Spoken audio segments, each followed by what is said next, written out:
Olá, eu sou a Paula e hoje a gente vai falar sobre o Antigo Egito. Nos vídeos anteriores nós falamos um pouquinho sobre o crescente fértil, que incluía os rios Tigre e Eufrates, que eram da Mesopotâmia. Pois bem, outros rios que também faziam parte do crescente fértil eram o Rio Jordão e o Rio Nilo, que era a fonte inesgotável de vida para quem habitava a região do Antigo Egito. E também graças ao esforço e à perspicácia daquelas pessoas, daqueles grupos que moravam ali ao redor do Rio Nilo, nas margens do Rio Nilo, que conseguiam se aproveitar disso, construindo diques, barragens, utilizando o Rio Nilo na sua melhor performance em todas as questões, incluindo a sobrevivência mesmo de uso de água pessoal, familiar, quanto para a agricultura e para abastecimento da região.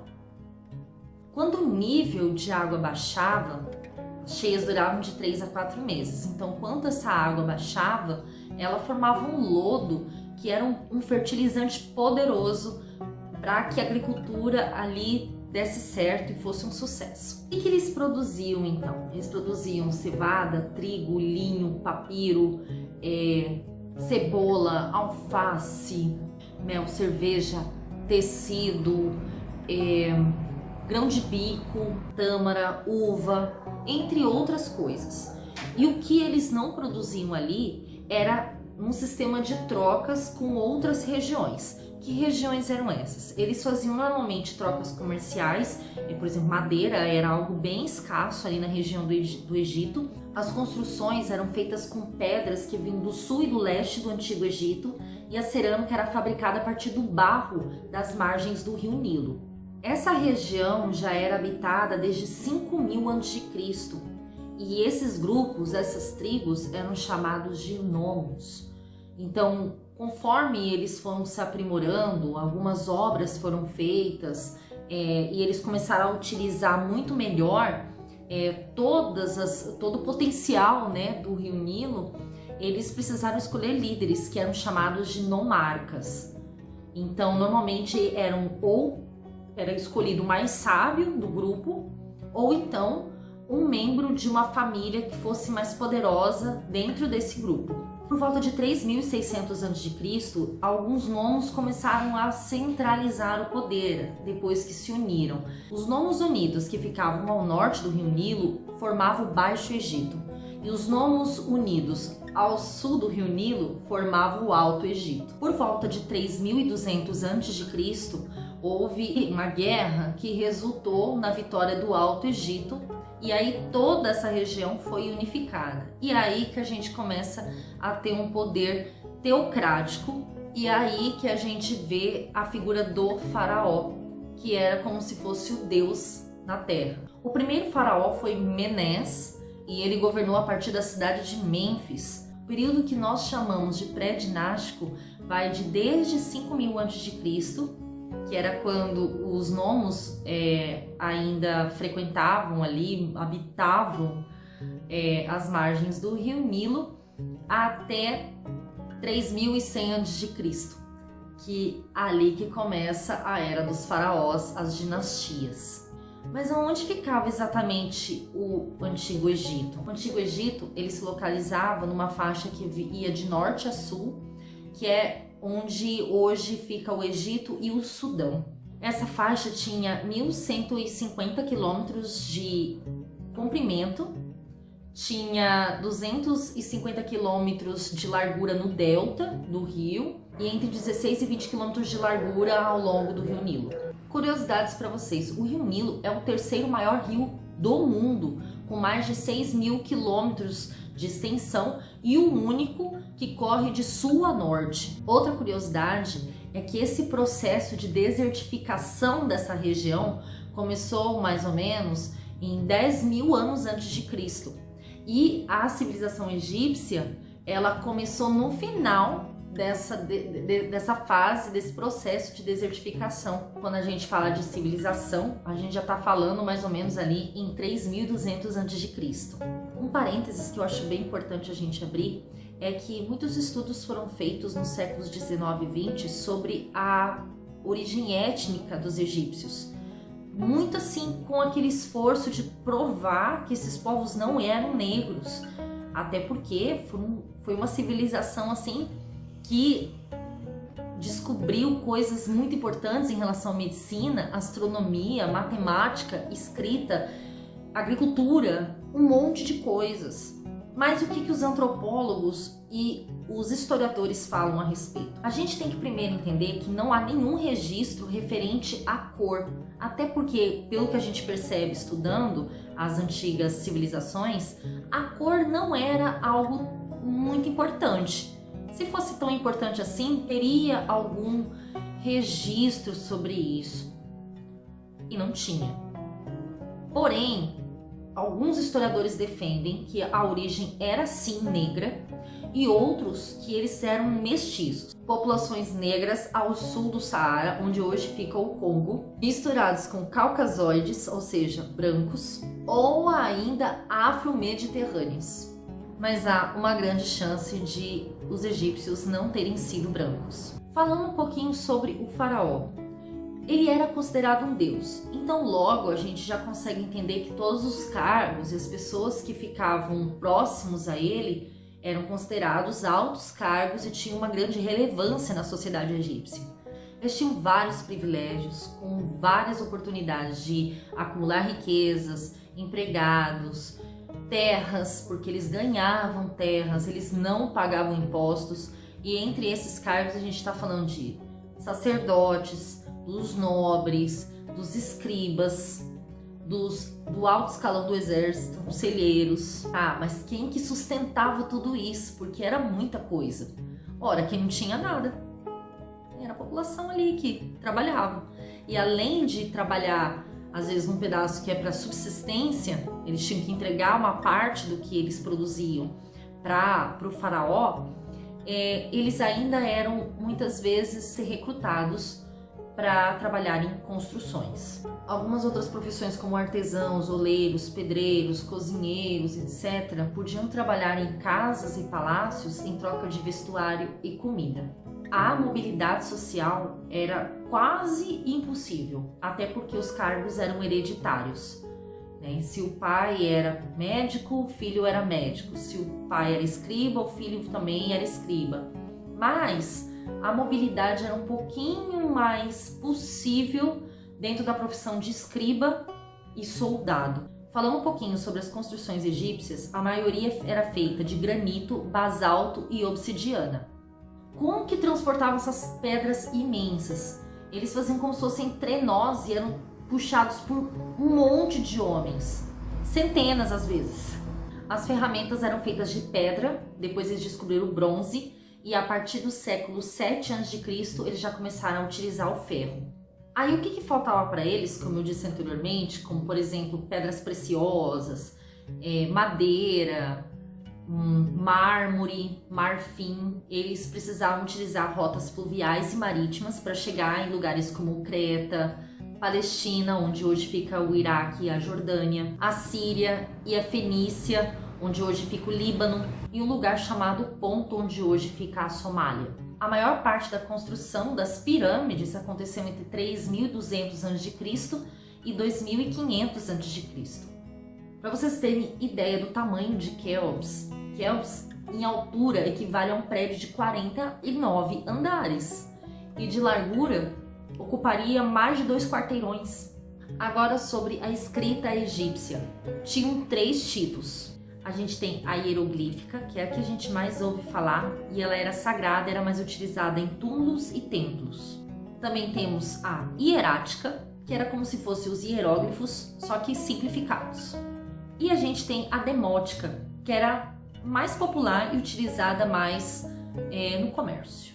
E graças a Jean-François Champollion, um egiptólogo francês, que descobriu em 1822 como decifrar a escrita egípcia, a gente conseguiu ter informações desde os registros em papiros, nas paredes, nos túmulos, nos templos, e a gente conseguiu descobrir um pouco mais sobre esse universo, sobre o Antigo Egito e essa civilização maravilhosa. Inclusive, eu tô fazendo só um resuminho aqui, porque, na boa, são muitos milênios de história, né?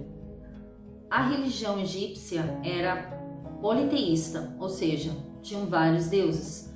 Eles cultuavam vários deuses. Alguns deles tinham forma humana e outros podiam ter forma de animais, ou então corpo humano e a cabeça de animais, por exemplo. Para a gente entender um pouquinho, tem uma lenda que cita os deuses mais importantes do Egito. Existia o deus Osíris, que governava todos os humanos junto com a sua esposa Ísis, e todo mundo amava e respeitava o casal. Só que o Osíris tinha um irmão chamado Sete, e ele era extremamente invejoso. Ele queria tomar o lugar de Osíris. Então ele fez o que fez e trancou Osíris dentro de um caixão selado e jogou no mar. Na verdade, ele jogou no Nilo para ir em direção ao mar, entendeu? Quando a Ísis soube, ela entrou em luto, cortou os cabelos e foi em busca do caixão, até que ela conseguiu achar. Quando ela achou, ela conseguiu abrir e ela se deitou sobre o corpo de Osíris. Enquanto ela estava por horas ali em cima do corpo de Osíris, ela estava como se fosse com as asas abertas, como um falcão. E com magia, ela conseguiu engravidar do Osíris. Sete ficou muito de cara com isso. E não bastasse que ele já tinha feito com o irmão, ele pegou o corpo do irmão e partiu em 14 pedaços e espalhou pela terra.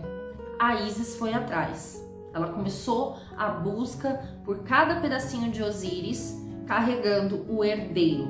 Cada parte do reino que ela achava um pedaço do Osíris, ela fazia um funeral e ela teve a ajuda do deus Anubis.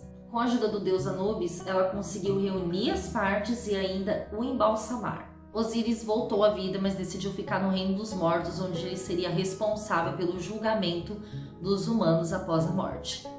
Enquanto isso, ele tinha o seu herdeiro na terra, Horus, que ficaria no seu lugar. Horus, então, sob a proteção da sua mãe Ísis e sob a proteção de Ra, que o assumiu como seu filho, governou a terra. Em todo esse tempo, ele precisou lutar contra Sete, que não desistia de tomar o poder. E foi assim que ele conseguiu governar sempre no corpo do faraó. De faraó em faraó, era Horus que habitava e reinava a terra. Então, muitas pessoas acreditavam que se alguém fizesse mal para o faraó, poderia significar, por exemplo, o fim da humanidade ou o fim do mundo, por exemplo. E nessa lenda a gente tem algumas questões bem especiais. Por exemplo, o mito de Osíris significa a cheia e o transbordamento do Nilo fertilizando a terra. A gravidez de Ísis significa a morte que gera a vida. Por isso ela é considerada a deusa da fertilidade e da cura. Osíris significa renascimento e renovação e está totalmente associado à agricultura. A mumificação significa esperança após a morte. Sete significa o deserto e a esterilidade. Ele é considerado um demônio. E o faraó é a teocracia, que é o poder e a religião. Eles acreditavam também que o Nilo era formado pelas lágrimas de Ísis e o que fertilizava a terra, na verdade, era o sangue de Osíris. Para os egípcios era muito importante cumprir um certo ritual para que eles conseguissem ter direito a uma vida após a morte. E para isso eles acreditavam que quando eles morressem, eles teriam que passar pelo tribunal de Osíris. Tanto é que do lado do corpo, depois preparado, depois lá na tumba certinho, tinha um papiro com tudo que ele fez durante a vida e uma defesa. Eles acreditavam que esse papiro, que era chamado de o livro da morte, o livro dos mortos, seria apresentado nesse julgamento. E aí, como que era esse ritual da mumificação? Primeiro, eles precisavam tirar todos os órgãos, o cérebro, e eles guardavam esses órgãos dentro de vasos. O único órgão que eles não tiravam era o coração. Então, o corpo ficava mergulhado durante um tempo numa solução feita de natrão. Depois, eles acrescentavam argila, areia, panos para começar o embalsamento. Esse embalsamento era feito com mirra, óleo de cedro, canela, vinho de palmas, resinas. Depois eles enfaixavam com tiras de linho e goma. Aí eles decoravam o sarcófago, o corpo, com joias, roupas luxuosas, tudo que ele tinha direito. Os túmulos podiam ser as pirâmides, do jeito que a gente mais conhece, ou então tumbas escavadas mesmo. E aí começavam os ritos fúnebres. Nessas tumbas tinham várias salas onde eram guardados todos os pertences, as riquezas, tudo de valor do morto. E também gravado nas paredes muitas coisas relacionadas à vida daquela pessoa, ritos de passagem, orações, muitas coisas. E é graças a isso, esses registros, que a gente tem tanta coisa que a gente ficou sabendo, tantas informações sobre religião, economia, sobre o cotidiano dos egípcios.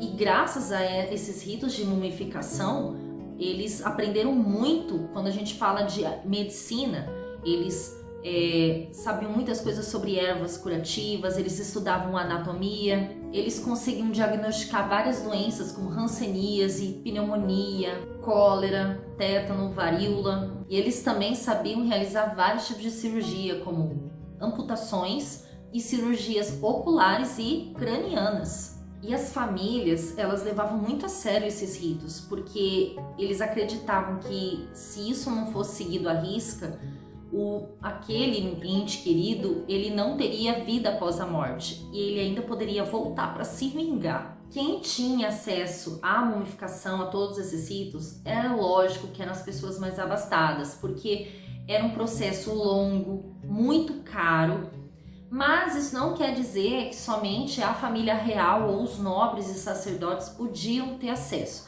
Se você tivesse como pagar, você poderia. Só que normalmente o quanto que essas pessoas conseguiam pagar era o suficiente para fazer o embalsamento. Por exemplo, eles não tiravam daí os órgãos, o cérebro, né? Era um pouquinho diferente. E aí eles entregavam o corpo para a família. No próximo vídeo eu vou falar sobre o período dinástico, que era o Antigo, Médio e Novo Império. E eu espero que vocês tenham gostado. Se vocês gostarem, deixem um joinha e se inscreva aqui no canal. Até a próxima, então!